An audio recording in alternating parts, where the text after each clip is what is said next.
Salut Auguste. Bonjour Marie-Claude. Merci d'être avec nous. Merci de me recevoir. On a décidé de commencer à enregistrer parce que comme ça arrive souvent, on jase avant le podcast, puis finalement, je me rends compte qu'on dit plein d'affaires intéressantes. Yes. Tant qu'à faire, on va commencer à enregistrer pour que les gens embarquent dans la discussion avec nous. OK, on va les inviter. Avant d'enregistrer, en fait, on se disait, OK, dernière chose avant de partir, c'était, tu me partageais un de tes coups de cœur de lecture dernièrement, c'était un livre sur comment le langage, les langues façonnent aussi notre vision du monde. Je ne sais pas, en fait, ce que tu m'expliquais si tu as envie de le partager avec les gens. Ouais, donc c'est un livre qui s'appelle Through the Language Glass, Why the World Looks Different in Other Languages, de, je sais pas vraiment comment prononcer son nom, c'est Guy Dutcher, je pense. OK. Vraiment désolé au monsieur. Mais bref, il regarde vraiment l'histoire du langage, comment ça affecte notre perception du monde et comment ça affecte nos actions, comment ça a affecté l'évolution des sociétés. Et j'ai trouvé ça fascinant parce qu'on parlait du fait que si le concept de jouer n'existe pas dans ta langue, alors peut-être ça va affecter ta capacité ou non de même jouer ou concevoir à l'idée de jouer. Donc, ça peut vraiment affecter ton mode de vie en général. Donc, ouais. Toi, c'est un livre qui t'a touché parce que tu as un background multiculturel aussi. De ce que je comprends, de par tes origines familiales, mais aussi parce que tu as vécu dans plusieurs pays du monde. Est-ce que c'est ce qui t'a amené à vouloir lire ce livre-là? Absolument. J'ai réalisé que à travers mes expériences personnelles, quand on ne se comprenait pas ou que je ne comprenais pas quelque chose, des fois, il y avait des bugs linguistiques, puis ça arrive à tout le monde.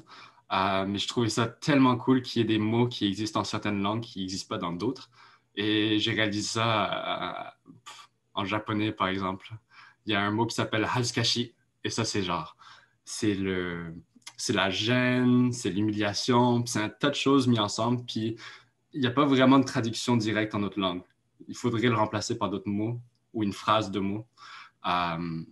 Et je trouve ça hyper cool parce que ça montre comment les sociétés réfléchissent. Si elles ont conçu un mot pour ça, c'est que clairement, il y a des choses spécifiques qui sont plus importantes que d'autres. Mm-hmm. C'est ça qui est beau. Quand on pense à la culture, souvent, où on écoute des émissions de voyage, ça peut être axé beaucoup sur la bouffe, sur les vêtements. Il y a une différence physique visible immédiatement. Mais il y a quelque chose de fascinant quand on se rend compte qu'on ne voit pas le monde de la même façon. Puis c'est un système de valeurs puis de pensée. Puis c'est vrai que les mots nous font réaliser comme... Moi, je suis bilingue. Je parle juste 2 langues, en guillemets. Je pense que tu en parles plusieurs. Très bon, mais c'est vrai que c'est juste la moyenne aussi. C'est ça. Puis juste avec Renard, on écoute beaucoup de choses en anglais. Puis il y a des mots qu'on adore en anglais comme meaningful. J'arrête pas de le dire, ce mot-là, meaningful. Resourceful, puis on dirait qu'il y a des mots qui n'ont pas la même énergie ou la même profondeur, comme tu dis, dans une autre langue, ou qui n'existent pas, fait qu'il faut une longue phrase. Fait que toi, de ton côté, peux-tu nous parler justement de ce que je comprends, tu parles au moins 4 langues, 4-5? Non, OK, je dirais que je parle 2 langues couramment. OK. Je parle l'espagnol correctement. Je me débrouille très bien dans une conversation. Il fut un temps où je parlais mieux, mais il faut se pratiquer. Puis le japonais, j'ai un niveau vraiment débutant. OK. Ouais. Puis tu as été exposé du côté de ta mère, je crois. Exactement. Puis après, en fait, elle n'a pas appris le japonais parce que elle a déménagé, en fait, elle est née aux États-Unis, mais dans le temps, c'était dans les années 60, une famille japonaise en Californie, c'était vraiment pas bien vu de trop vanter son côté japonais. Donc, il fallait vraiment s'intégrer dans la société. Il y avait, ça faisait 15 ans, à peine 15 ans qu'il y avait des camps de concentration pour des Japonais aux États-Unis. Donc, il y avait beaucoup de racisme. Et ce qui a fait que les parents n'ont tout simplement pas enseigné le japonais à ma mère. Donc, elle a vraiment juste une petite base de japonais. Et elle ne m'a jamais appris le japonais. Moi, j'ai appris surtout à l'école, puis à travers mon échange à Tokyo. Mm-hmm. Je pense que tu as vécu aussi ailleurs dans le monde. Qu'est-ce qui vous a amené comme famille à voyager autant? Où vous êtes allé, puis qu'est-ce qui vous a amené là? Oui, mais c'est à travers le travail de mon père. Il travaille en business, puis il travaille surtout dans l'agroalimentaire, puis les produits de luxe, comme le parfum, puis le vin. On a déménagé de... Je suis né à Paris, à côté de Paris. Puis là, on est à Bruxelles. On est retourné en France, au sud de la France. Après, je suis allé en Californie parce que ma mère, elle est originaire de Californie, donc elle voulait retourner là-bas. Et puis après ça, on est allé en Géorgie pendant 2 ans. Et puis, je suis arrivé à Montréal quand j'avais 11 ans. Donc, ça OK. fait depuis 11 ans que je suis là. Qu'est-ce qui vous amène à Montréal? Parce que moi, quand j'entends des histoires comme ça de voyage international qui me fait rêver, là, je me dis, qu'est-ce qui fait qu'on choisit un pays où il y a un hiver de 6 mois? Qu'est-ce qui vous a amené au Québec, finalement? C'est qu'il y avait... mon père travaillait dans une société de foie gras et ils ont une ferme de canards ici au Québec, à Marieville. Et donc, ils l'ont demandé de s'occuper de l'Amérique du Nord pour Rougier. Donc, c'est ça qu'il faisait. Donc, il est venu à Montréal, puis il était allé back and forth quelques fois, puis il disait vraiment ça aurait plus de sens pour lui de déménager là-bas. Et Mhm. puis, ça lui a mis peut-être 6 mois pour nous convaincre, pour réussir à nous convaincre, parce que avec l'hiver, puis moi, j'étais déjà à fond sur le tennis. Je me disais, ben, comment je vais jouer pendant l'hiver? Ces affaires comme ça. Donc, lui, tout ce qu'il a fait pour me convaincre, il a montré des photos. Il allait dans un club de tennis à l'île des Sœurs. Il a montré des belles photos de l'intérieur. Il m'a ramené ça, j'étais en Georgie, puis j'ai fait, OK, c'est bon, je suis vendu. Ce qui Ça est fou, marche c'est aussi, ouais. le tennis en hiver, ça se peut. Ben oui, puis ce qui est fou en ce moment, c'est qu'il y a une scène de tennis canadienne qui est vraiment intéressante. Puis Ouais, un des pôles, c'est à côté d'ici au Parc Jarry. exact. Je pense que tu y as joué, en fait. Tu t'entraînais là, finalement? Exactement, exact. Toute mon adolescence, j'ai fait le programme d'excellence là-bas. Donc, c'était en fait pour les gens qui ne sont pas en sport-études, mais qui ont un niveau compétitif. Puis je me OK. suis entraîné là-bas jusqu'à l'âge de 16 ans. Puis après, j'ai un peu arrêté la compétition, mais j'ai fait mon stage d'instructeur là-bas pour devenir coach de tennis. Et puis je connais bien les coachs là-bas. C'est vraiment un super centre. Puis Mhm. évidemment, ils ont formé des très grands talents aujourd'hui. Donc, ils ont de quoi être fiers. Puis je pense que ça amène une hausse de popularité quand les jeunes ont quelqu'un à regarder. Énorme. Énormément Ouais. d'influence. Énormément d'influence. Moi, j'ai commencé le tennis parce que j'ai trippé sur Nadal. Mhm. Je l'ai vu à la télé, puis je Yeah! Moi aussi, disais, c'est mon un préféré. ouais, tu sais, je l'ai vu à la télé, puis j'ai dit, ben, je vais faire ça. Donc Mhm. ouais, ça a une énorme influence. Je le vois de plein de gens, des enfants qui me disent, ah, mais il est tellement cool, Félix Auger, il est tellement cool, Denis Shapovalov. Tu sais, ou bien pour les filles, elles regardent plutôt. Là, il y a Leila Ferrandez qui est une nouvelle star. Puis il y a Bianca, il y a Mhm. Eugénie Bouchard. Donc, c'est sûr qu'on a vraiment nos stars locales. Ouais, hein? Moi, quand j'étais jeune, à l'adolescence, le tennis, c'est mon sport préféré à regarder. J'ai déménagé à côté du Parc Jarry parce que je Nice. voulais aller voir le tennis. Je ne suis pas une joueuse, tu sais, j'ai pris des cours et tout, mais on dirait que c'est plus l'univers qui m'interpelle. Puis dans ma tête, je ne sais pas si je me trouve déjà excuse, je me dis un jour, quand je vais être riche, je vais jouer au tennis. Là. Fait que des fois, j'ai Tu vois, c'est une l'impression que ce n'est pas le conception. sport le plus accessible. Ouais. Ouais, on a vraiment l'impression que le tennis, c'est pas accessible du tout. C'est vrai pendant l'hiver à Montréal. Hmm. Parce que les quantités sont limitées pour les terrains de tennis. Mais je pense que Tennis Canada en est très conscient. Et puis le Québec aussi. Puis vous voit que le tennis devient énorme. Il y a de plus en plus de personnes qui jouent.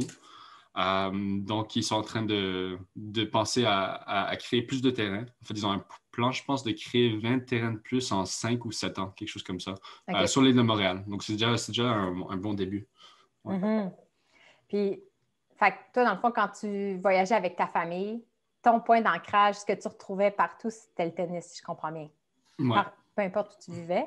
Ouais. À partir de. En fait, ça faisait pas tellement longtemps que j'avais commencé le tennis. C'était juste 2 ans avant d'arriver à Montréal. OK, Donc, OK. mais ça, ouais, pour moi, c'était hyper important. Donc, quand je suis arrivé à Montréal, c'était pas ma raison d'être, mais c'était clairement quelque chose de super important pour moi. Ouais. Mhm. Puis d'avoir voyagé autant, tu sais, on parlait de la différence aussi dans la conception du monde. Est-ce que la culture du corps, la culture sportive, as-tu remarqué des différences par pays? Vraiment. Ouais. Aux États-Unis, c'était hyper inclusif, je dirais. Tout le monde avait comme un trophée, puis hyper encourageant, mais avec un très bon niveau. Il y a énormément de gens qui jouent au sport. Ça faisait vraiment partie de. Tu sais, j'avais plein d'amis qui faisaient partie de comme 3 équipes de sport. Tu sais, ils faisaient football, lacrosse, puis basket. alors que moi, c'était juste le tennis ou juste le karaté ou juste mon sport. Euh, alors que quand je suis arrivé à Montréal, c'était beaucoup plus, tu sais, quand j'ai commencé la compétition ici, c'était juste des gens qui étaient en sport-études, donc ils étaient hyper concentrés juste sur le tennis. Puis c'était très peu, mais très bon. Donc il y OK. avait moins de quantité, mais plus de qualité. Ouais. Est-ce que tu as vu, parce qu'il y a une grosse discussion en ce moment au niveau de l'éducation physique puis le sport pour les jeunes athlètes du burn-out associé à la surspécialisation sportive ou à la spécialisation active, de faire justement juste un sport. Mhm. Est-ce que tu as vu justement des revers aux jeunes qui faisaient juste, par exemple, du tennis? Ouais, absolument. J'ai vu des burn-out à 9 ans. Ça arrive surtout, en fait, c'est avant tout l'influence des parents. Les parents qui sont trop tough, souvent c'est de la projection qu'ils font, tu sais, ils vivent des rêves à travers leur enfant. Puis ils les poussent trop fort, puis sans vraiment comprendre c'est quoi que l'enfant cherche. Est-ce que c'est juste pour sa musique qu'il veut jouer? Est-ce que c'est vraiment de gagner qui l'importe?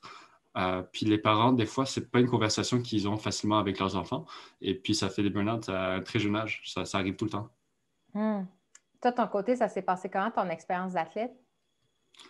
Donc, est-ce que pour le tennis ou en Oui. général? Ouais, pour le tennis, ça a vraiment commencé. Donc, en Georgie, j'avais à peu près 10 ans.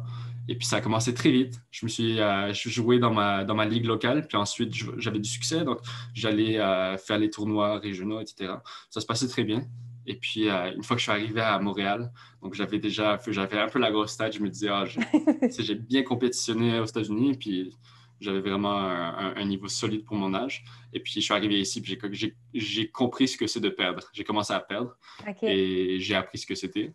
Et ça a été sûrement la meilleure expérience pour moi parce OK. que c'était complètement un changement de mentalité.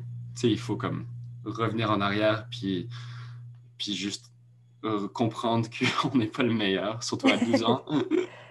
Et puis après, j'ai continué à compétitionner jusqu'à l'âge de 16 ans. Et puis j'avais vraiment du mal de performer à un bon niveau en compétition. Je pense que j'arrivais toujours, tu sais, troisième round, puis c'était un peu toujours les mêmes résultats. Donc, je n'étais pas aussi satisfait, puis j'ai arrêté la compétition vers 16 ans. Donc là, j'ai commencé à coacher. Et puis finalement, ça me manquait beaucoup. Donc, j'ai fait les essais pour l'équipe de McGill quand j'ai entré à l'université. Et j'ai été pris. Donc, j'ai repris la compétition. Puis, j'ai fait 3 ans de compétition avec McGill. Et Mhm. donc là, je fais pas autant de compétition, mais ça m'intéresse toujours beaucoup. Puis surtout, je veux aider les autres à compétitionner. Puis que, tu sais, entre quand tu avais arrêté puis maintenant que tu as repris la compétition, c'est quoi le switch qui s'est passé dans ta tête où c'est devenu quelque chose d'agréable puis que tu veux vivre versus avant que tu avais arrêté? Qu'est-ce qui s'est passé dans les années où tu as arrêté? Ben clairement, plus de maturité, je dirais. Puis le coaching m'a tellement fait changer ma perception, ma relation avec la victoire, puis avec la gestion du stress, avec le côté mental. Parce que je passe tellement de temps à dire aux gens de ne pas se juger ou pas être trop critique, pas avoir trop de pression. Et puis, je pense que ça a cliqué un peu quelque part. Tu es en train de dire des choses et puis évidemment, en faisant les matchs, tu sais, je suis capable de mieux me coacher maintenant qu'avant. Et ça a été Hmm. ça a énormément changé ma perception de la compétition puis ma relation avec elle. Hmm. C'est vrai d'observer des fois des comportements chez les autres puis de voir comment il y a des attitudes, des émotions, c'est des cul-de-sac. Justement, d'être dans le jugement, dans la colère. Ouais, Si on reste dedans, ça mène à un cul-de-sac, mais des fois, on ne le voit pas sur nous-mêmes autant que quand on l'observe chez quelqu'un, puis là, c'est l'élève qui finalement nous fait apprendre quelque chose, nous rend meilleurs. exactement. C'est comme des déclics que tu as. Surtout dans des. Ça arrive dans tous les sports, mais ça arrive énormément dans le sport individuel. C'est comme il y a des gros laps de temps où tu peux être dans un gros trou et ça prend juste un événement qui peut vraiment tout changer. Puis c'est difficile quand c'est un sport individuel. Tu n'as pas le même support system que tu aurais dans une équipe de soccer, par exemple. Donc, il faut savoir où chercher ses ressources et où chercher à l'intérieur de soi pour, Mhm. euh, pour changer finalement. Ouais, surtout le tennis, que c'est tellement silencieux. C'est même pas. Il y a des sports, là, ça crie des estrades, du banc, comme tu dis, tu as tes coéquipiers, puis le tennis, j'ai l'impression que ça en devient ultra méditatif là, parce que les arbitres disent d'être silencieux. Fait que j'ai l'impression que c'est vraiment ça, c'est l'athlète face à lui-même. Là. Ouais. On le voit même à la télé, même les joueurs demandent le silence. Mm-hmm. Ils se préparent pour servir, puis ils attendent le silence. C'est vraiment, ouais, ça fait partie de la culture du sport. Mm-hmm. C'est vrai, hein, quand je faisais un sport, je me rends compte qu'au-delà de la mécanique de l'activité, il faut aussi aimer ce qu'il y a autour. Tu sais, de dire, si tu aimes nager, mais c'est une chose, mais est-ce que tu aimes être autour de piscine, t'aimes-tu l'odeur du chlore? Tu sais, il y a des choses, des réalités que Exact. tout vient avec, c'est comme un package. Ouais. Puis, il y a des cultures, tu sais, d'équipe ou des cultures de sport individuel. J'ai l'impression que, tu sais, souvent, les gens se demandent, moi, je ne suis pas un athlète, je ne suis pas un sportif, mais je pense que la question, c'est plutôt quel type d'activité te convient. Parce qu'il y en a Exact. vraiment pour tous les goûts. Tu sais. Exact. Ouais. Fait que là, tu es encore coach. Ouais. Tu es athlète et coach en même temps, finalement, encore aujourd'hui. Ouais, plus coach, je dirais. Mais c'est clair que la compétition m'intéresse toujours beaucoup. Fait que dès que ça recommencera avec Tennis Québec, je pense que je m'inscrirai pour des tournois. Mais là, c'est difficile de s'entraîner, évidemment, parce que les terrains sont fermés. Parce que c'est l'hiver, on se parle en hiver. Puis Ouais. aussi le confinement. Non, Les terrains c'est fermés, surtout tu veux avec dire le à cause de confinement. ça? OK. Ouais. OK. Fait que qu'est-ce que Avec la tu fais COVID. pour t'occuper? Qu'est-ce que tu fais ces jours-ci? Ouais, donc en ce moment, en fait, j'habite à côté du parc La Fontaine, donc on a une patinoire. Donc je patine beaucoup en ce moment, ce qui est cool. Puis avec mon ami, il amène son bâton, puis on joue un peu au hockey. Sinon, je fais du workout à la maison. Je fais du yoga avec ma mère, qui est coach de yoga. Puis ouais, je prends des pauses actives, si tu veux, durant la journée, où je vais me prendre 20-30 minutes à juste faire un peu de sport, n'importe où. Ça peut être dans ma chambre, dans le salon, que j'aille marcher. Il faut juste que je fasse au moins quelque chose durant la journée, parce que sinon, je me sens juste pas bien. Mm-hmm. C'est ça qui était. Une fois qu'on est dans le momentum de bouger, il y a une enivrance qui est là. Il y a de l'enthousiasme, puis on se dit pourquoi j'ai arrêté de bouger. Mais à partir du moment où on arrête, puis on en fait de moins en moins, puis que notre cerveau gagne à dire je vais bouger, mais je vais bouger demain. Ouais. Je pense que c'est ça, je me rappelle plus où j'ai lu ça, c'est ça l'ultime excuse. C'est pas de dire je vais jamais le faire. Tu sais, je vais jamais l'accomplir. C'est je vais le faire, mais je vais commencer demain. C'est ça le terrain le plus glissant, j'ai l'impression. Vraiment. C'est de vivre dans le futur. Comme... Absolument. Absolument. On se donne plein d'excuses pour commencer demain. Et des fois c'est correct. C'est pas grave. C'est pas la fin du monde, mais c'est très rare qu'on commence demain quand on se le dit. Est-ce que dans ta famille, fait que là, ta mère est prof de yoga, est-ce que dans ta famille, est-ce que tu as ressenti la pression? C'est quoi la culture de tes parents? Est-ce qu'il y avait une pression de performance? Comment est-ce que tu as vécu le sport aussi face aux gens autour de toi? Ah, vraiment, mes deux parents sont très actifs, très sportifs, mais ils ont toujours voulu qu'on fasse du sport, mais je pense qu'ils avaient vraiment un bon dosage de la pression à mettre. Il n'y avait vraiment pas beaucoup de pression, je sentais. Et c'était plus là pour nous encourager. Donc, si on voulait arrêter, ben, ils n'avaient aucun problème avec ça. Il fallait juste qu'on continue avec un autre sport. Il fallait que le sport fasse partie de notre vie à un certain point. Donc, on était obligé de choisir un instrument puis un sport qu'on avait comme 5 ans. OK. Et ça faisait un peu partie de notre routine jusqu'à ce qu'on soit ado, qu'on soit plus indépendant. Et, et mon père il était athlète quand même de haut niveau. Il jouait basket universitaire, puis il y a eu des offres aux États-Unis, etc. Puis il s'était blessé. Donc, il fait un peu moins de sport qu'avant, mais on joue au tennis. Puis ma mère, c'est surtout le yoga qui l'a fait triper. Puis mes deux frères ont fait de la compétition toute leur vie aussi, en escrime puis en soccer. Ça, c'est une question qui me fascine.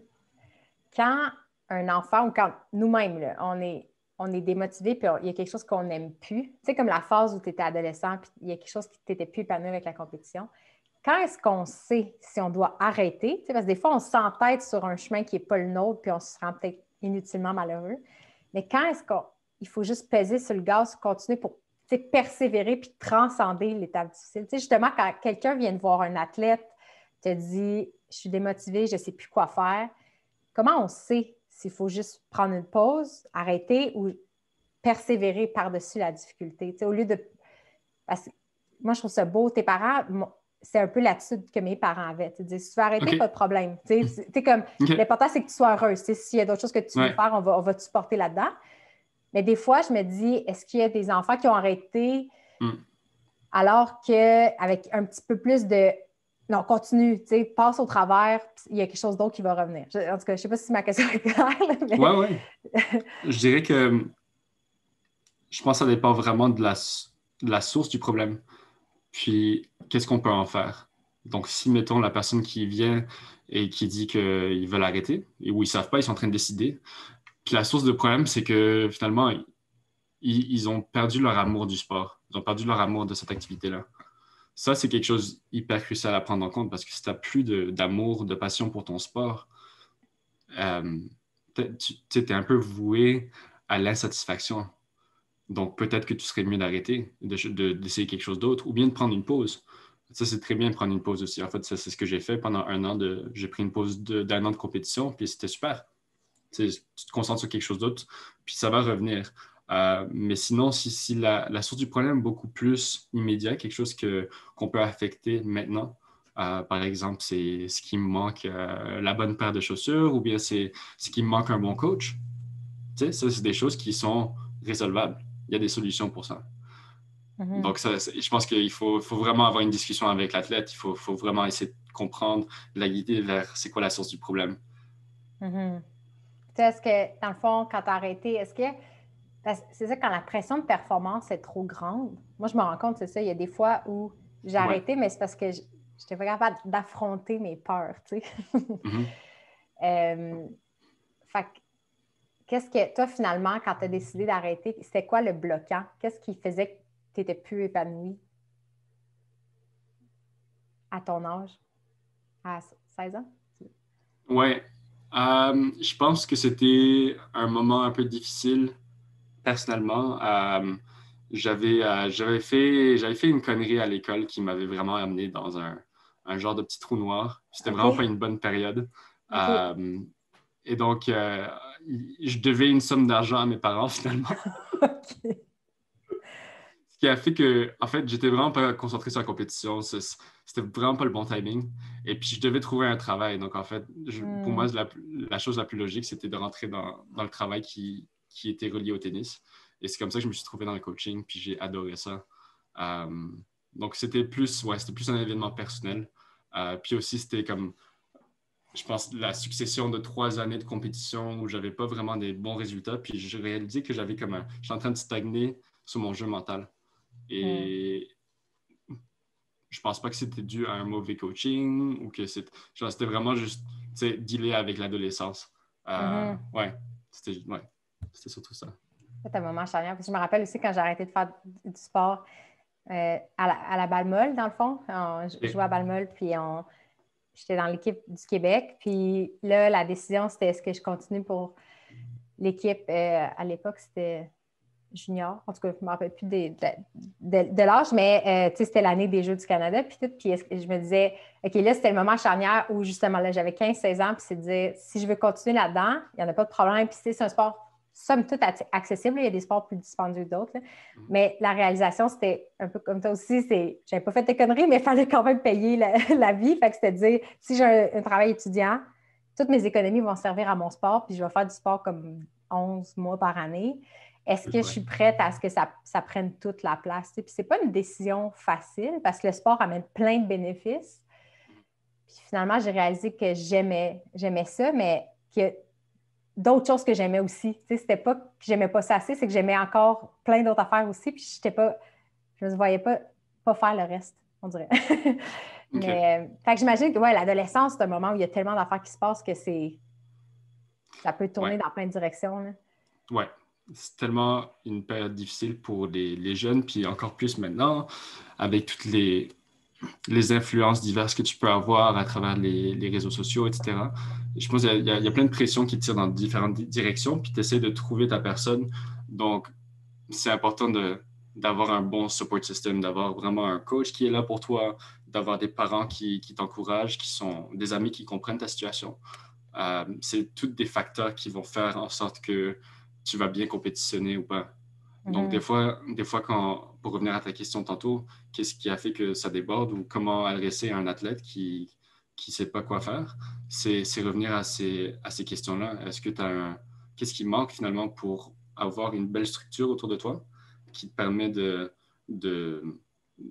t'épanouir dans ton sport? Mhm. C'est vrai, hein? C'est plus que juste est-ce que techniquement tu es bon ou pas, c'est est-ce que tu es capable d'avoir un style de vie, tout, comme tu dis, un système autour de toi qui fait que tu es capable d'être bon dans le temps. Exactement. Ouais. C'est Récemment, un Nadal. privilège. C'est un privilège d'avoir ce système autour de toi. Donc, c'est Mm-hmm. là que ça devient moins accessible pour certaines personnes. Il y a des gens qui le font quand même.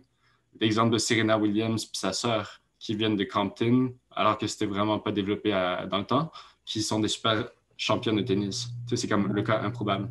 Donc, clairement, c'est possible, mais c'est juste pas idéal. Ouais. Toi, tes athlètes, dans le fond, tu coaches de quel âge à quel âge? Je pense que mon plus jeune en ce moment a 10 et ça va jusqu'à 75 ans. OK. Ouais. Fait que tu coaches autant compétitif que récréatif. Ouais. Surtout, en ce moment, c'est plus récréatif, mais je serais clairement intéressé de rentrer plus dans le compétitif. Okay. Donc, il y a quelques joueurs adolescents que c'est un peu ça l'objectif, c'est d'essayer de les amener à un niveau qui permet de compétitionner, puis de les faire tester ça, de voir s'ils aiment ça, la compétition, puis s'ils aiment ça, qu'on continue. Tu devrais-tu être coach à temps plein? Tu ferais-tu juste ça de ta vie? Des fois, j'y pense, puis c'est définitivement un style de vie qui me rend heureux. Donc, je me vois très bien faire ça. Mais en ce moment, j'ai mon projet, je travaille sur Silly Coach, je suis en train de finir l'école. Donc, en ce moment, je me dis non, c'est correct, je peux coacher, je peux développer une entreprise. On va essayer ça. Puis si ça ne marche pas, ben, c'est pas grave, j'irai plus dans le coaching ou bien peut-être une autre opportunité qui arrivera. Donc, je suis ouvert à l'option, mais sans plus. Mais ça tourne tout autour de l'entraînement, Ouais. coaching-entraînement. Parce que Ouais. veux-tu nous parler de ce que tu fais en ce moment? Tu es un entrepreneur étudiant. Un peu, ouais. Qu'est-ce que tu fais en ce moment à Ouais. HEC? Qu'est-ce qui t'a amené à HEC? Puis c'est quoi ton projet justement que tu développes en parallèle à tes études? Cool, ouais. Donc, je suis en train de faire ma maîtrise au HEC en entrepreneuriat et innovation. Et donc, j'ai commencé ça en 2019. Puis, j'avais décidé d'aller au HEC parce que j'avais fait mon bac en Sciences Po à McGill. Puis, tu sors de là, finalement, tes opportunités de carrière sont comme un peu limitées. Tu travailles au gouvernement ou bien tu travailles pour une ONG ou bien tu peux aller dans quelque chose de complètement différent, mais c'est un peu moins accessible. Donc, je voulais vraiment m'orienter dans quelque chose qui était plus large et l'entrepreneuriat m'a toujours fasciné, toujours été une grosse partie de notre famille, de mon entourage, mes amis.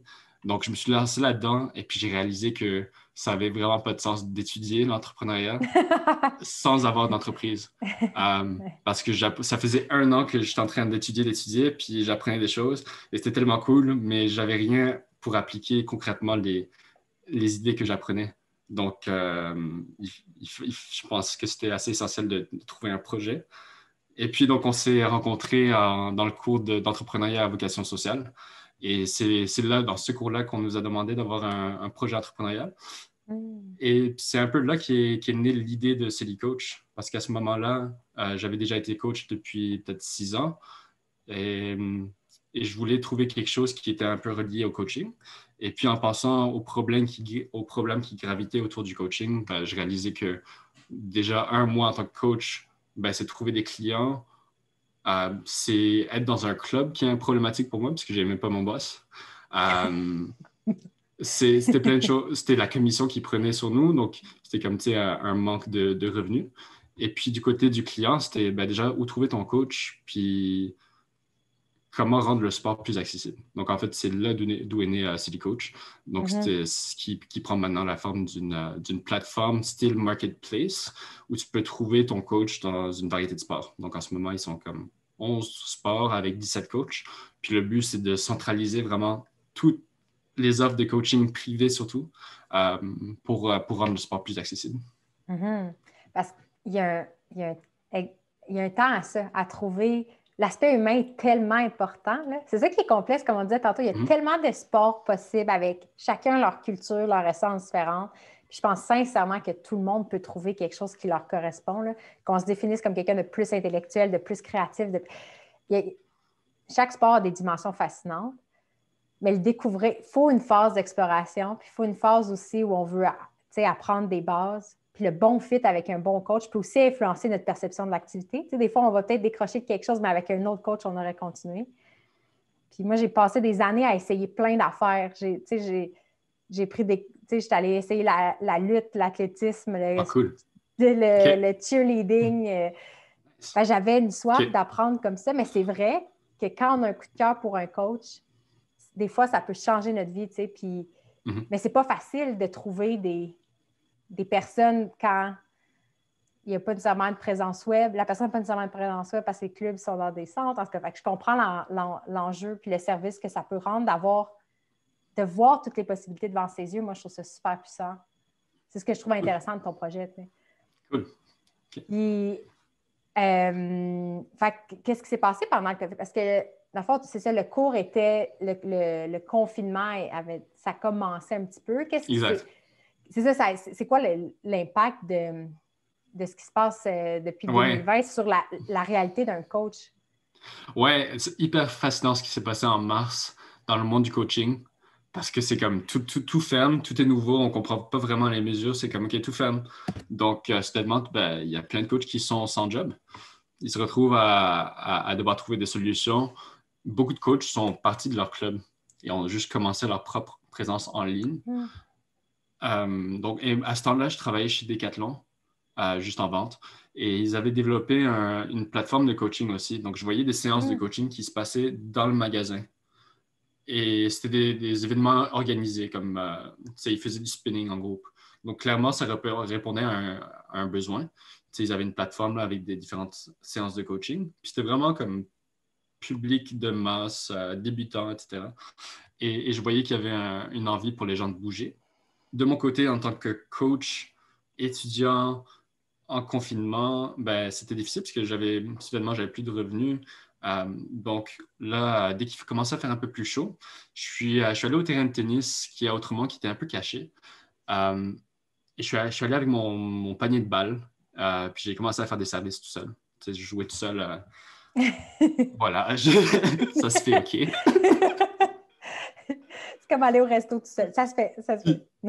Puis il y a comme 3 gars universitaires un peu de mon âge qui voulaient jouer. Puis je leur ai dit, vas-y, venez sur le terrain. Puis on a commencé à jouer ensemble. Puis un d'eux m'a demandé un cours de tennis. Puis on a développé une bonne relation depuis ce moment-là.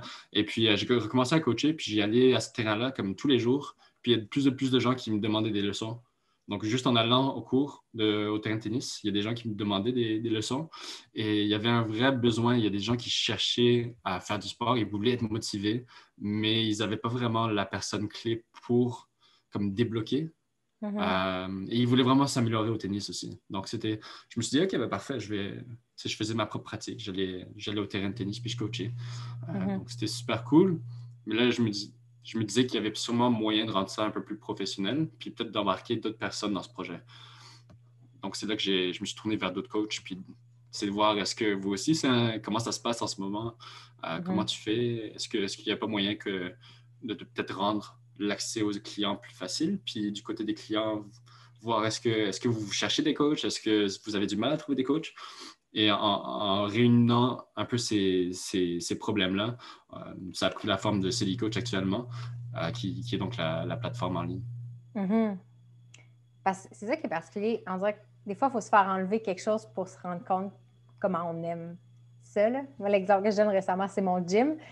Je n'étais pas la personne qui y allait 6 fois par semaine puis qui est full jack. Là. En dessous de ma chemise lousse, j'ai pas des muscles de fou. Là. Mais, depuis avoir cette routine-là, de marcher, la même petite marche qui me mettait dans l'ambiance, d'écouter un podcast en chemin, de m'entraîner, revenir à la maison, juste de pouvoir être pas chez nous. Ça, on dirait que ça manque. Puis on dirait que autant, c'est ça, je n'étais pas la plus assidue avant, mais là, je me rends compte que d'avoir rien, là, puis de rien faire, puis de pas bouger, c'est pas une vie qui me rend heureuse. Fait que j'ai comme hâte à revenir. J'ai l'impression que je vais être encore plus motivée après. Est-ce que tu sens que les gens, il y a ce switch? Les gens, quand ils t'approchent, c'est quoi leur état mental en ce moment par rapport à l'activité physique? Est-ce que j'ai l'impression qu'il y a du discours comme « Ah, je suis plus capable, je suis plus motivée », puis d'autres qui ont comme un craving profond de faire C'est quelque exactement chose. ça. Exactement. Il y a vraiment le clan qui est comme découragé, puis un peu a peut-être envie de faire du sport, mais c'est vraiment pas par où commencer. Et puis ça semble pas accessible, il fait froid, ou bien il y a des problèmes de santé mentale. Il y a plein de facteurs qui font que ce type de personne en ce moment ne fait pas de sport. Et il y a l'autre personne qui se dit, ben, j'ai plein de temps maintenant, puis je suis en télétravail, donc je peux mieux gérer mon temps, puis qui sont à fond sur le sport. Donc ils ont comme, ils vont courir, puis tous les jours, ils font un tas d'activités. Mais j'ai des amis qui sont venus vers moi pour demander, mais est-ce que je peux me joindre à tes séances d'entraînement quand tu fais ça tout seul à la maison? Parce qu'ils Ouais. cherchent vraiment juste une source d'inspiration. Puis là, c'est pas facile d'inviter des amis à la maison parce que c'est la COVID. Donc, c'est comme, les options sont vraiment limitées. Donc, comment répondre à ces besoins-là? Puis on voit que tellement de coachs sont allés en ligne maintenant, puis des gens cherchent des solutions en ligne, mais ça manque toujours quelque chose. En ligne, il y a quand même vraiment une limite. Tu n'as pas ce contact humain qui est tellement essentiel. C'est pour ça que le coaching privé, c'est tellement important pour nous sur Silly Coach, parce que c'est une relation vraiment différente avec ton client. On est là vraiment pour être comme la personne clé pour eux, pour les mener à l'autre niveau, pour les guider vers leur solution. Alors que quand tu fais du coaching de groupe, de masse ou des coachs qui sont en ligne, qui parlent à 1000 personnes, sont là avec une mission clairement, mais l'aide personnalisée, elle manque un peu. Donc, nous, on répond vraiment plus à ce besoin-là, des gens qui cherchent un accompagnement qui soit personnalisé. Donc ouais, c'est un peu le deux types de comportements qu'on peut voir en ce moment. Je pense que tu as bien mis le doigt dessus. Mm-hmm. Parce que c'est vrai, moi, j'étais devenue la personne qui voyait juste des barrières. Là. Mon discours, c'était « je peux rien faire » ou c'est des choses, mais c'est trop difficile. Puis je parlais à une de nos invitées au podcast, Karine Duquette, est dans le mouvement fonctionnel, mouvement primitif, avec l'entraînement, mouvements animaux, ce que je trouve Karine, assez ça? ludique. Ah oui, Ouais. c'est vrai, vous êtes peut-être parlé. Ouais. Puis elle, à l'automne, c'est elle qui tu sais, quand il y a des gens qui mettent une graine dans ta tête, puis ça finit par quelque chose qui pousse. Puis juste en jasant de même, de manière comme bien, bien normale, elle me dit « Ah, j'ai jamais été aussi en forme de ma vie. » Yes. Parce qu'elle dit, c'est ça, elle a comme plein d'obligations qui ont tombé, fait qu'elle dit « Je fais juste m'entraîner. » Puis là, j'ai fait « Ah, parce que moi, mon discours, c'est complètement l'inverse. » Là. Ouais. Fait que j'ai fait « Ah, OK, si je change ma perspective, je peux peut-être changer ma réalité finalement. » Tu sais. Ouais. Puis là, à partir de là, ça m'a pris plusieurs mois, mais on dirait que j'ai réussi à repartir la machine. Cool. Okay. Puis justement, je suis ces entraînements en ligne parce que j'ai réalisé que je suis une fille assez casanière, solitaire, puis j'aime être dans ma bulle, mais finalement, moi aussi, j'avais besoin de ce contact humain-là. Puis ces activités se vivent bien en ligne parce que c'est un peu comme suivre un cours dans un gym, mais là, par le virtuel. Ouais. L'option qu'on a eue, par exemple, ensemble, c'est qu'il y a des activités physiques de par leur nature qui ne se transposent pas entièrement sur le web et qui ne se transposeront jamais sur le web. Dont le tennis, dans le sens qu'il y a des portions que tu peux sûrement communiquer. Ouais. Fait qu'est-ce qui fait que... Ouais, est-ce que tu peux nous parler justement de ton expérience tennis puis le web, tu sais? Fait qu'il y a comme des avantages au web, mais il y a aussi des limites. Fait que, tu sais, l'enseignement du tennis, jusqu'où ça pourrait aller le web pour présenter des bases? Ouais. Mais en ce moment, tout ce que je peux vraiment faire en ligne, c'est de l'analyse de vidéos. Puis de l'accompagnement sur le jeu mental, mettons. Mais si tu ne joues pas des matchs en ce moment, je ne peux pas vraiment t'aider sur ton jeu mental, à moins que tu fasses tu te crées des scénarios. Bref, l'analyse de vidéos, ça se fait très bien. Tu sais, ils m'envoient des clips qu'ils avaient d'eux-mêmes. Puis là, je peux faire des commentaires dessus. Mais clairement, c'est pas durable comme solution. Je pense que le tennis, c'est tellement un sport technique. Il faut pratiquer physiquement. Là. Il faut vraiment avoir ta raquette dans la main puis faire du sport. Mais tu peux faire du fitness online aussi. Il y a beaucoup de tennis fitness online qui se fait. Tu peux le faire chez toi. Donc, tu répliques les mouvements que tu ferais sur un terrain de tennis sans pour autant le faire sur le terrain de tennis. Donc, ça, c'est des solutions qui sont possibles. Nous, on ne le fait pas énormément parce que ce n'est pas des choses qui intéressent tellement les gens avec qui on travaille. Ce qu'ils cherchent plus, c'est juste, en ce moment-là, c'est plus de juste bouger. Ce n'est pas forcément de faire quelque chose qui est directement lié au tennis. Par contre, pour les athlètes de haut niveau, là, c'est compliqué parce qu'eux, ils doivent vraiment se concentrer sur leur sport et le faire avec les contraintes imposées par la COVID. Donc là, oui, là, on ferait vraiment le fitness spécifique à leur sport. On peut parler de leur santé mentale. On peut essayer de développer des plans même pour l'avenir. Mais c'est clair qu'il y a un certain pause. Il y a comme un stop à quelques activités. Ouais. Parce que c'est le paradoxe dans lequel on se retrouve constamment avec Renard, c'est de dire, on veut montrer que le numérique, c'est un outil pour bouger dans le monde réel, mais mal utilisé, c'est aussi carrément un frein, là, parce que les écrans peuvent être juste une source de divertissement.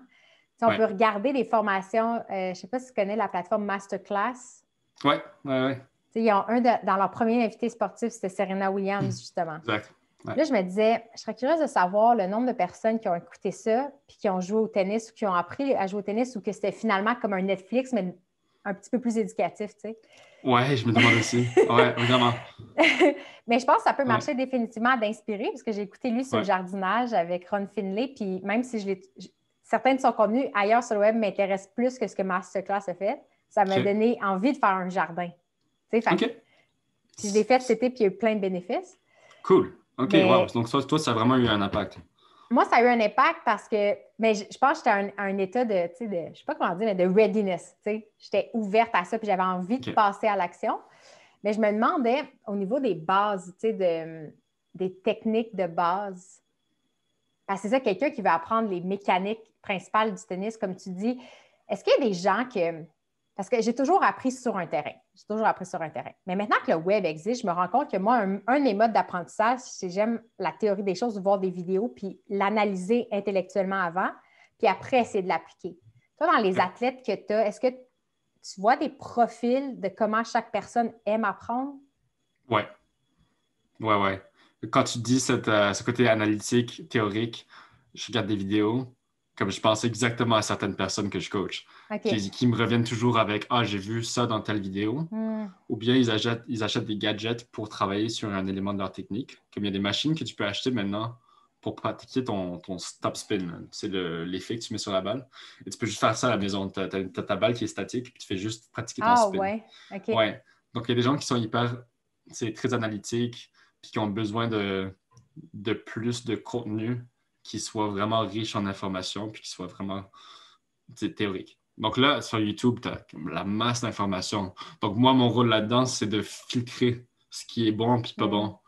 Puis ça, c'est important parce que j'ai tellement de gens qui me reviennent avec des idées qu'ils ont eues de vidéos, puis qui ne sont pas forcément pertinentes pour eux, parce qu'ils ont... C'est une consigne qui s'applique pour quelqu'un qui est peut-être beaucoup plus jeune, plus active, mais là, c'est une personne qui est plus âgée, qui a moins de flexibilité. Donc, ce type de mouvement n'est pas possible.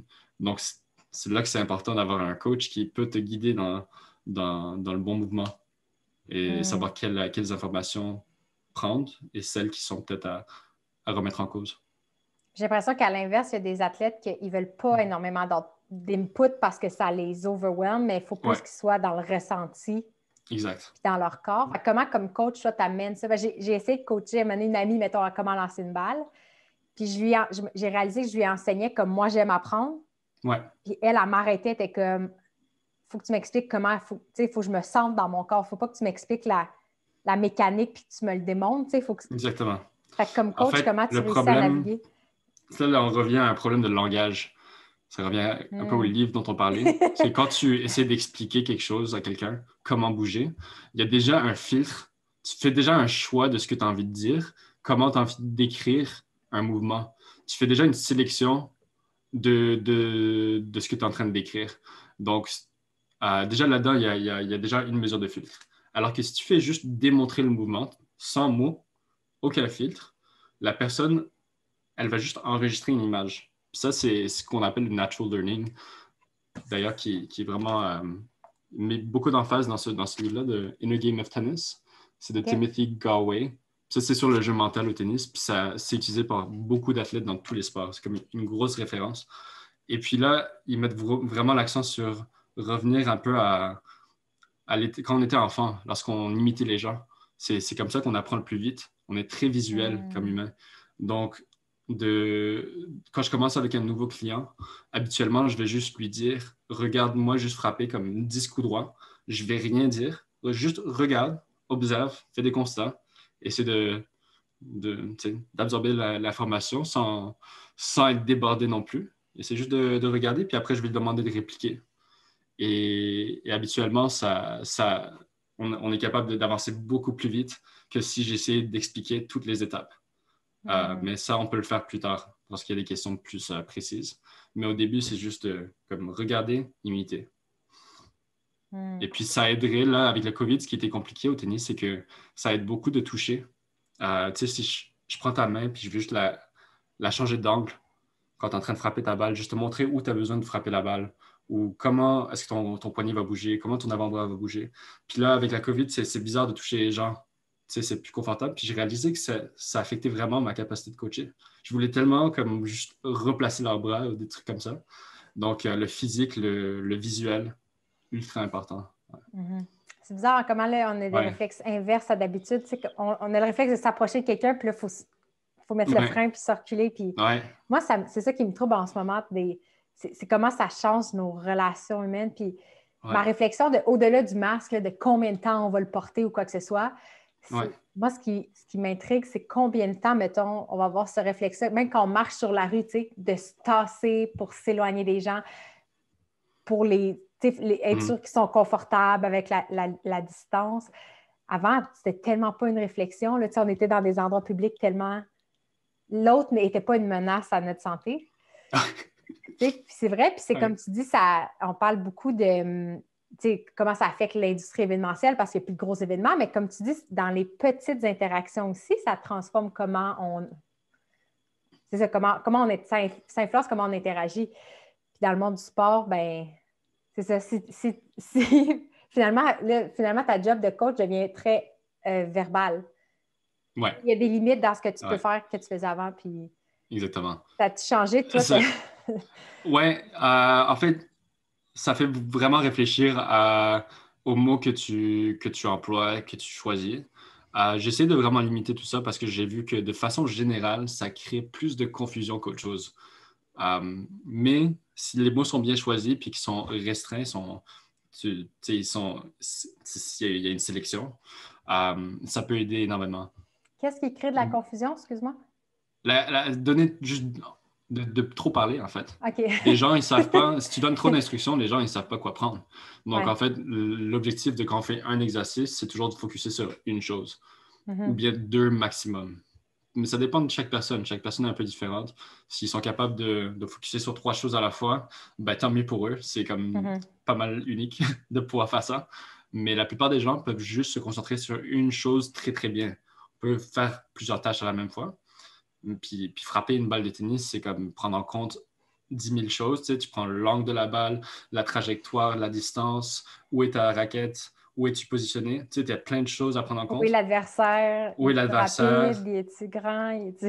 Exactement. Donc, il y a comme... Mais si tu essaies de tout limiter, tout ce bruit-là, tu fais juste te concentrer sur, OK, on va juste regarder où tu frappes la balle par rapport à ta raquette. Tu sais, si on fait juste regarder ça, ça enlève beaucoup de brouillard puis de confusion. J'ai l'impression que c'est la même chose au baseball. À partir du moment où, parce que frapper la balle, c'est tellement d'éléments, tu sais, les pieds, les genoux, les hanches, les mains, comment tu tiens le bâton, à quelle vitesse, c'est quoi ton timing par rapport à la balle, quelle balle tu choisis, tu sais. Puis c'est ça qui est fascinant, c'est que c'est impardonnable, le baseball, pour ça. Là. Si tu n'es pas là mentalement, dans le moment présent, puis à juste focusser sur regarder la balle, si en situation de match, tu penses à la mécanique, ça ne donne pas des bons résultats. Vraiment pas.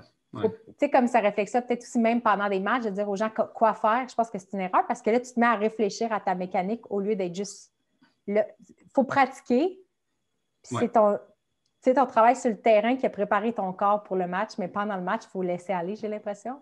Ouais, Mais ouais, en tout cas. vraiment. Dans le match, c'est vraiment pas le temps de revoir ta technique, là. C'est plus le moment de focuser sur un état d'esprit Mhm. ou bien c'est un élément stratégique à prendre en compte, mais c'est pas du tout le moment de revoir la position de tes pieds, c'est sûr. Mhm. Mais je vais rebondir sur ce que tu disais sur l'observation parce que je trouve ça fascinant, en fait. Je ne savais pas que dans l'enseignement de haut niveau, il y avait ce retour-là à l'essentiel un petit peu parce Ouais, que je disais, un autre des trucs qu'on parlait juste avant d'enregistrer, c'est ma passion récente pour l'anthropologie. ouais, Je suis fascinée par cool. les styles de vie. Puis là, c'est Mhm. le domaine qui étudie comment les gens vivent ailleurs dans le monde. Puis je lis un livre sur l'anthropologie de l'enfance pour voir, encore une fois, comment quelque chose qui est de notre culture, comme si c'était comme la norme pour tous les humains partout, mais comment on éduque les enfants ou on interagit avec eux, c'est vraiment façonné par notre histoire et notre culture. Puis une des choses qu'il disait par rapport à l'éducation, c'est qu'on accorde trop d'importance en Occident sur les leçons structurées de dire à l'enfant quoi faire, alors que Mhm. l'anthropologue observait que dans les villages, les enfants étaient beaucoup laissés à eux-mêmes, avec toujours un adulte dans le coin. Mais ce n'est pas l'adulte qui donnait des instructions, c'est les enfants passaient des heures à jouer au sol, avec toutes sortes d'objets, puis ils se rendaient compte qu'après des heures d'observation, quand les enfants jouaient, leur monde imaginaire, c'était aussi une représentation de ce qu'ils ont vu chez les adultes. Ouais, C'est pas pour ouais, rien que quand on est chez nous, les enfants jouent à faire la cuisine.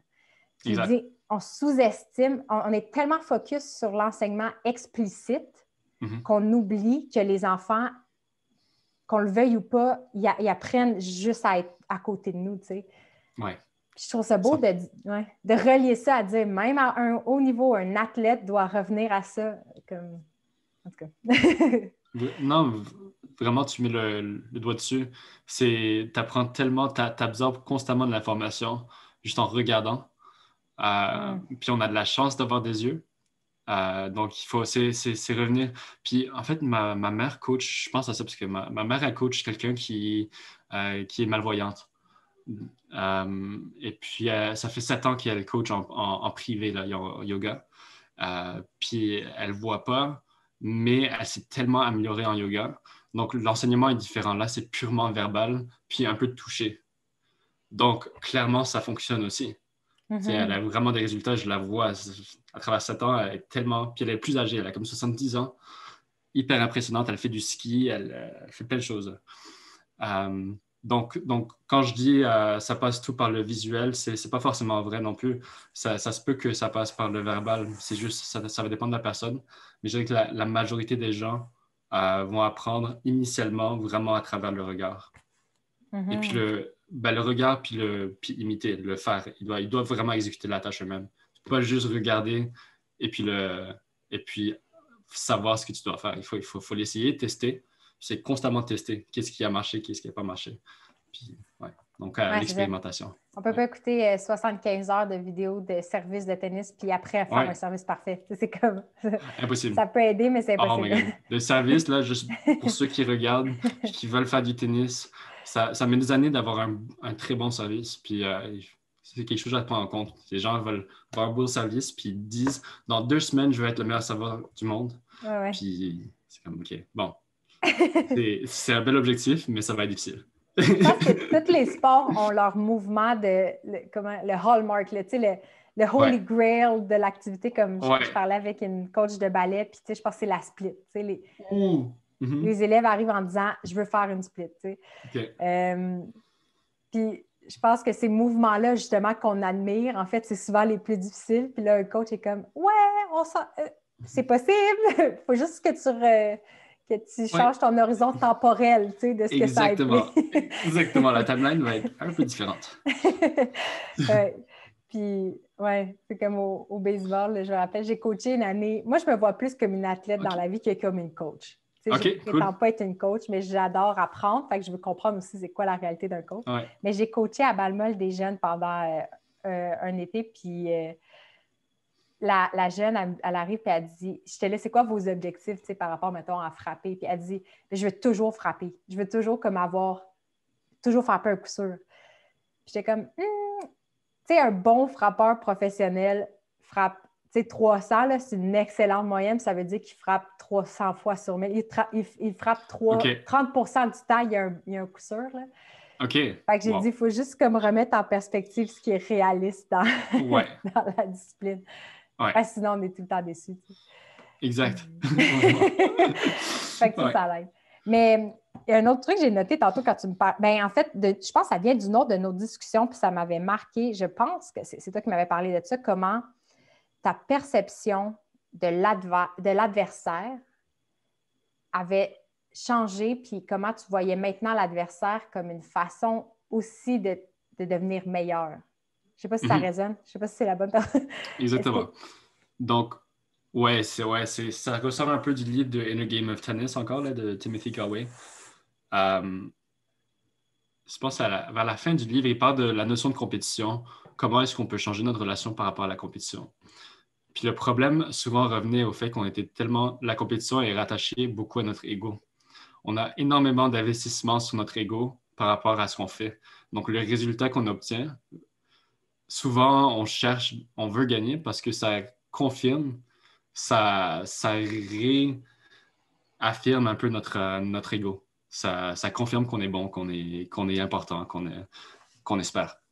Mais si on changeait un peu le paradigme, puis au lieu de penser à constamment comme je veux être meilleur que l'autre, mais simplement on a un objectif un peu plus innocent, comme je veux juste m'améliorer, je veux juste devenir le meilleur de moi-même.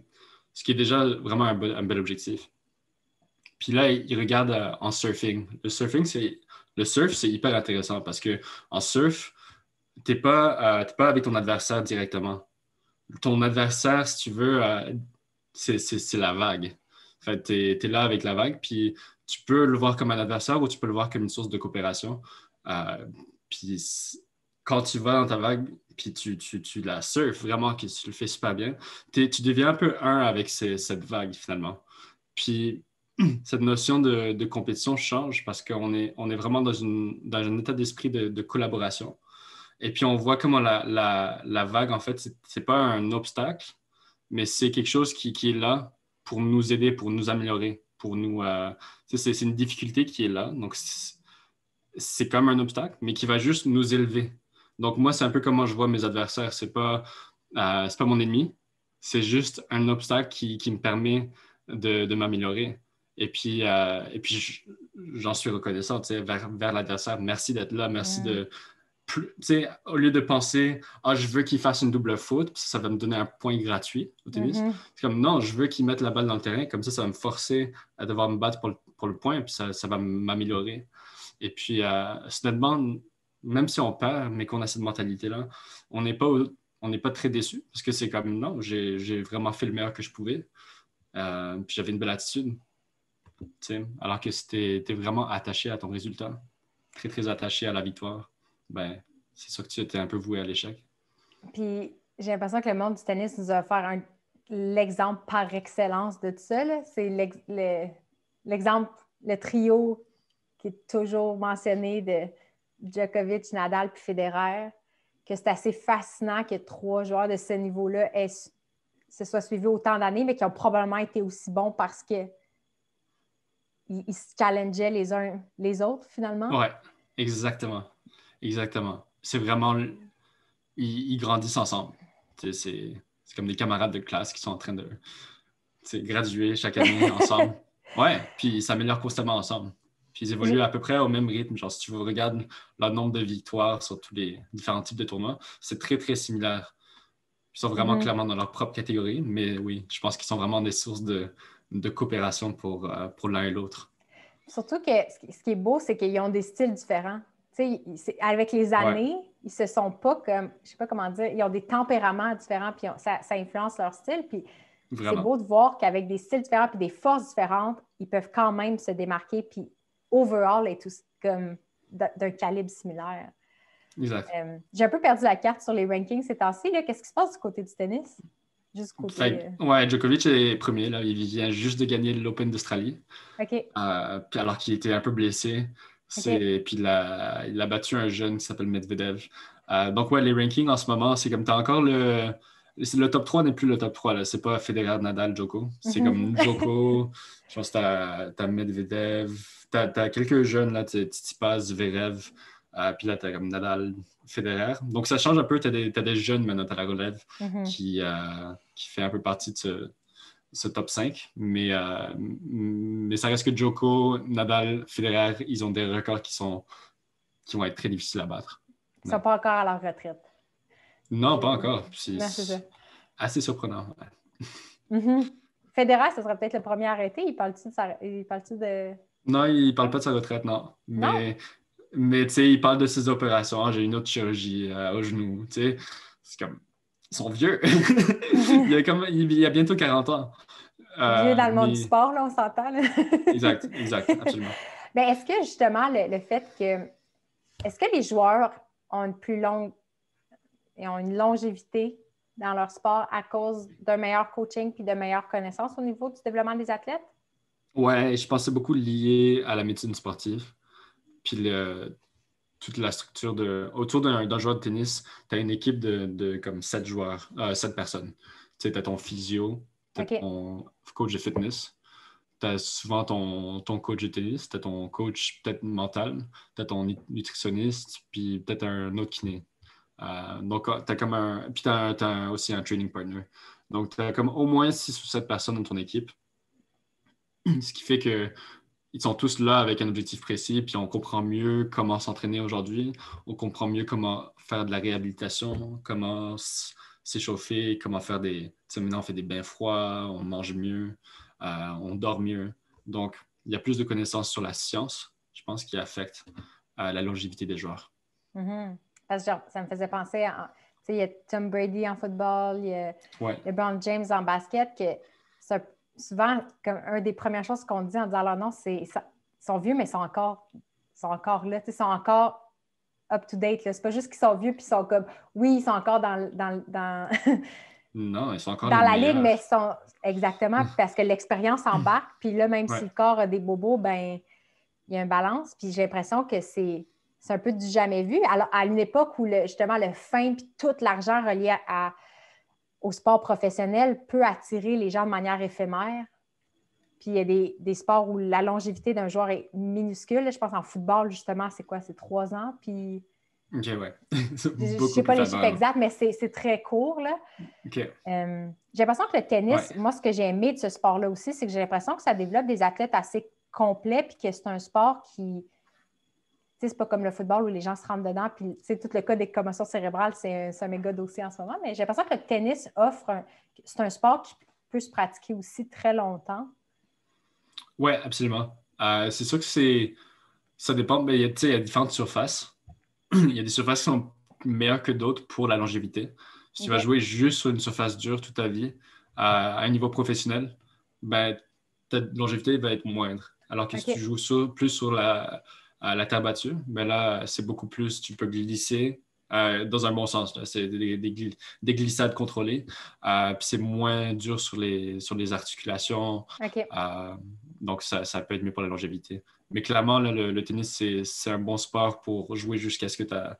J'ai un grand-oncle qui a 85 ans, puis il est comme top dans sa ligue de Yokohama, à côté de Tokyo, au Japon. Puis, ils sont pas mal vieux. Puis, il joue vraiment bien. J'ai joué avec lui il y a quelques années. Ça jouait, là. Il courait et tout. Parce que le Japon, c'était un pôle mondial de tennis aussi, si je ne me trompe pas. Il y a quelque chose. Là. Il y a quand même pas mal de joueurs, mais c'est pas, je dirais pas que c'est comme un gros pôle. C'est en train de se développer. Mais récemment, il y a quelques joueurs super. Puis d'ailleurs, chez les femmes, il y a Naomi Osaka qui est en train de... Je pense qu'elle est peut-être dans le top 2, là, le top 3. Elle vient de gagner l'Open d'Australie.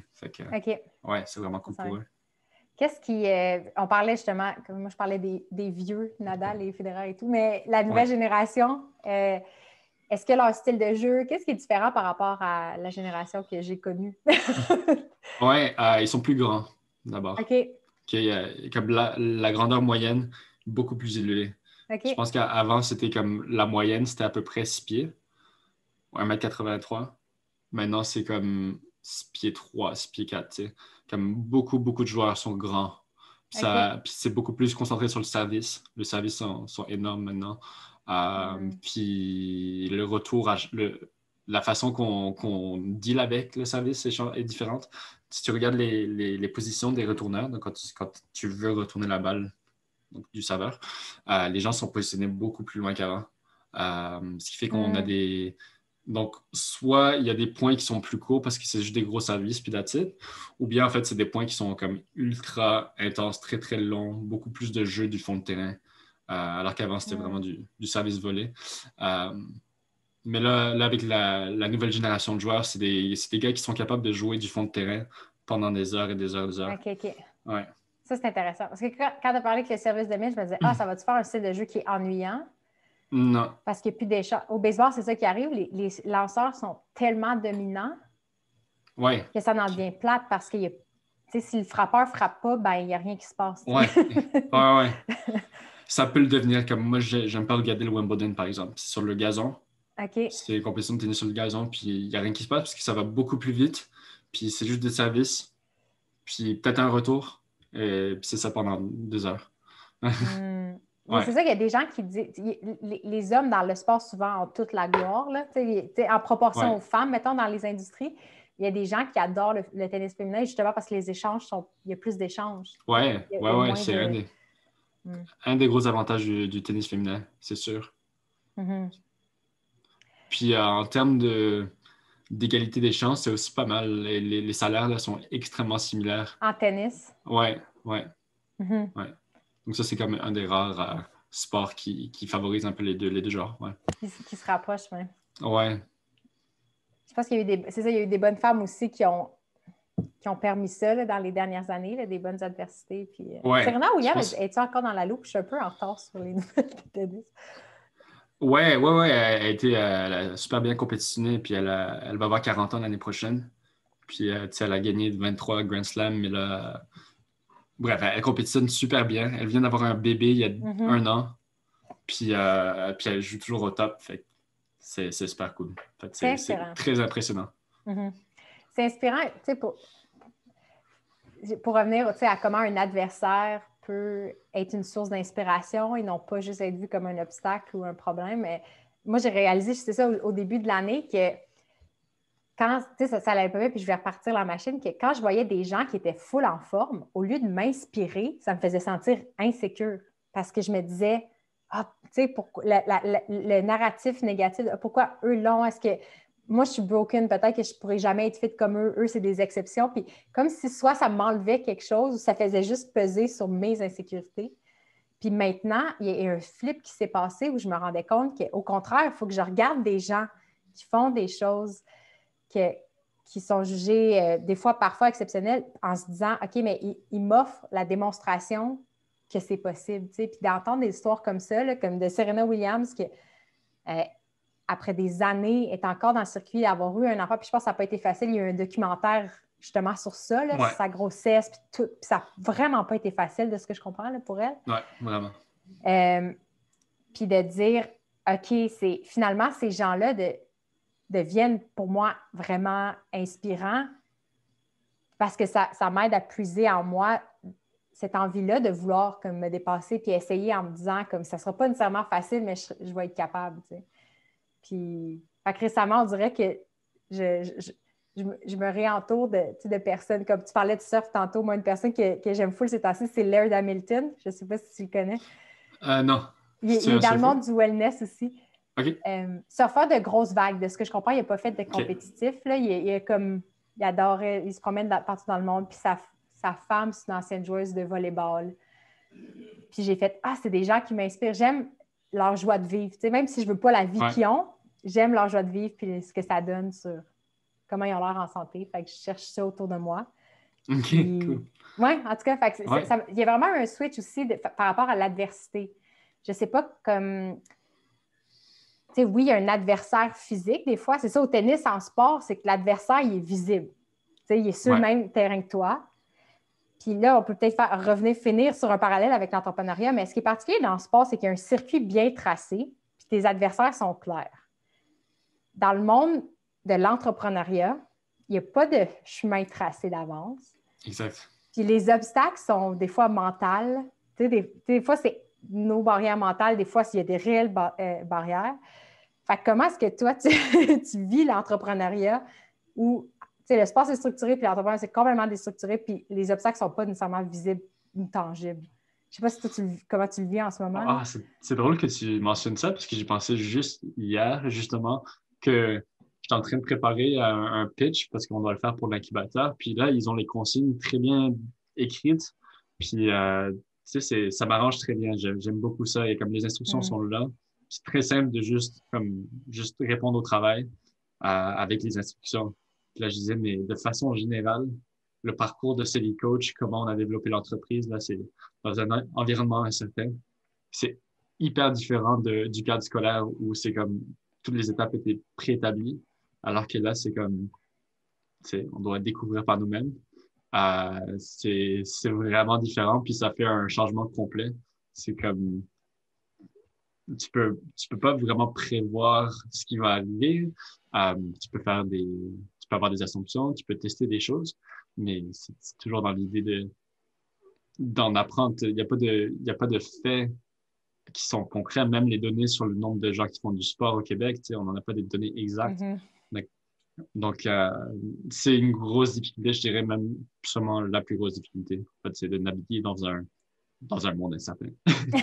Ouais. C'est banal, là, mais c'est tellement vrai. Ouais. C'est comme en entrepreneuriat, n'arrête pas de parler de la capacité à prendre des risques.